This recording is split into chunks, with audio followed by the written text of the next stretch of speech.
Delhi Capitals বনাম গুজরাট টাইটান্সের মধ্যকার ম্যাচে মুস্তাফিজুর রহমান কি সত্যি নিজেকে মেলে ধরতে পেরেছেন?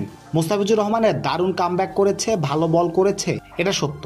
কিন্তু আমরা যেমনটা বলছি তেমন পারফর্ম কি মুস্তা করেছেন? একটু লক্ষ্য করলে দেখবেন দিল্লির সেরা পারফর্মার কিংবা মোস্ট ফ্যান্টাসি পয়েন্ট কিংবা হিরো অব দ্য ম্যাচ কিংবা গিয়ারশিপ উমেন অব দিল্লি কোনোটাতেই নেই মুস্তাফিজুর রহমান। এখন আপনারাই বলুন, মুস্তা কি পাস মার্ক পেয়েছে? সেই প্রশ্ন হয় আমি আপনাদের কাছে রাখলাম। যদিও মুস্তাফিজুর রহমান আগের রাতে শারজাতে বাংলাদেশ দলের জয় অবদান রেখেছিল, আবার পরের দিন আইপিএল এর মঞ্চে, যদিও বা কাজটা এতটাও সহজ না। 18 ঘন্টার ব্যবধানে দুই দেশের কন্ডিশনে খেলাটা অনেক কষ্টের। তবুও দিল্লি ক্যাপিটালসের গুরুত্বপূর্ণ ম্যাচে বল হাতে মুস্তাফিজুর রহমান ছিলেন দুর্দান্ত। তার চিরচেনা ছন্দে প্রথম 2 ওভারে রান খরচ করেন মাত্র 13, পরের ওভারে এসে দেন 11 রান। তবে বাকিদের ব্যর্থতায় গুজরাট টাইটান্সের কাছে 10 উইকেটে হারতে হয়েছে ম্যাচটি। ওই ম্যাচে আরেক বিদেশি খেলোয়াড় দুশমান চামিরা দিয়েছেন 2 ওভারে 22 রান।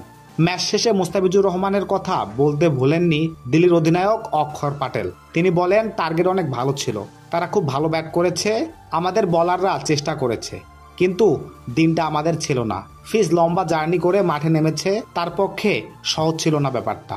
সে অসাধারণ বল করেছে। সবার প্রত্যাশার চাপ ধারণ করে মুস্তা ভালো পারফর্ম করুক, এটাই প্রত্যাশা ভক্ত সমর্থকদের।